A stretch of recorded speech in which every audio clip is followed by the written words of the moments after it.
Hey guys, it's Amy with papercranewishes, and today I just wanted to show you this craft that I did. I got this stainless steel mug from the Dollar Tree for only $1. A lot of the tutorials that I said used to get the residue with alcohol. However, for me, I just decided to use a nail polish remover, something that all of us probably have in our house, and just to make it really easy so that you don't have to go buy alcohol if you need it.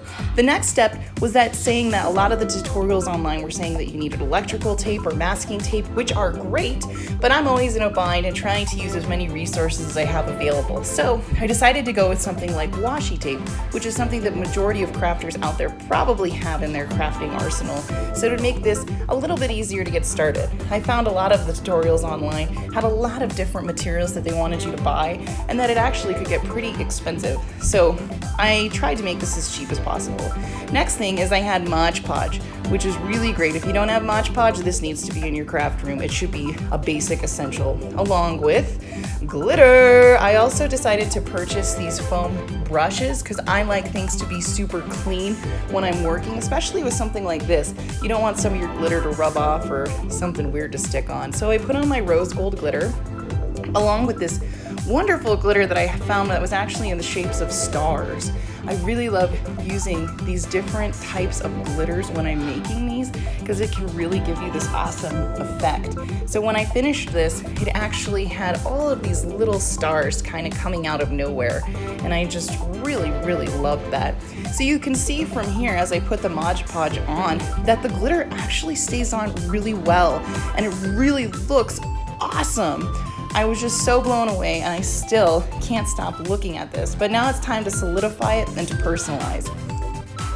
Once you get to the second step, what you're gonna do is, or the next step, you're gonna be taking off the washi tape before you do the resin. I just figure it's a good way to make sure that you're not getting multiple layers, because this tape would be very hard to take off if there was a resin and also a Mod Podge layer. File it down to your liking for the glitter. Also, this would be the time that you include your personalization. I made just my name, Amy, to put on the tumbler. If you have something else that you're interested in, you can create your own. I have a tutorial on my YouTube channel that you can also go check out that shows you how you can create this vinyl to decal in Design Space in case you have questions about how you can do that.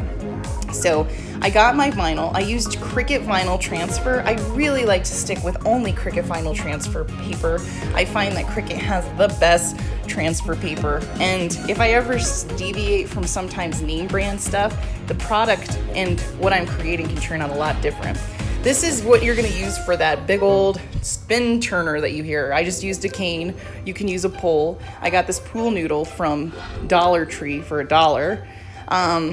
And just make sure that your cup spinner is solidified so that you can have a lot of support while you're working with it.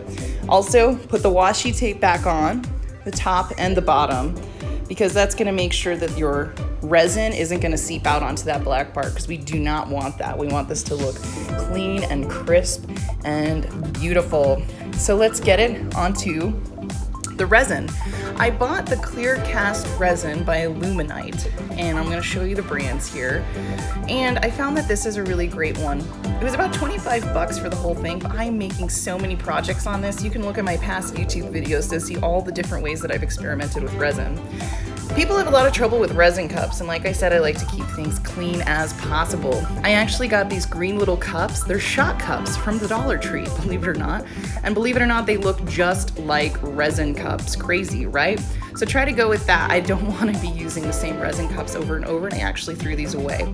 Resin, do it on a 1-to-1 ratio. So as you can see here, I have 1 part, 2 part, I combine them. It's very important that you follow the ratios. And I also would say it's very important that you pour them exactly at the same time, because this is what's going to activate.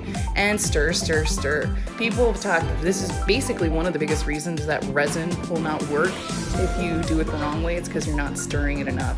I got my cup churner. I'm in my garage. I have a piece of paper under this to make sure that none of the drips go on. I watched a lot of tutorials. All of them said the best way to put the resin on is to kind of do this and then use your glove, plastic gloves obviously, to make sure that you have it smoothed out and perfect as can be. Next, you're gonna be spinning, spinning, spinning. 4 hours, 3 hours. The first half hour I hung out with it, and it took about 4 or 5 hours for this. One last thing that I think is important is that you know to use the clear cast resin, the amazing clear cast resin by Illuminite, just because this is a food safe, food grade level resin. The other thing is a lot of other tutorials had a last final spray. I did not do that. I was pretty fine with it just as the resin because this is my coffee cup and I feel good with it, especially since I know that it's food grade. Alright, thanks so much for watching, guys. If you like this video, please give it a thumbs up, subscribe, and hit that notification bell to be notified if I make any other thing. And also, if you have a fun craft that you would like to see me try, please leave it down in the comments. Alright, thanks so much for watching and have a good one.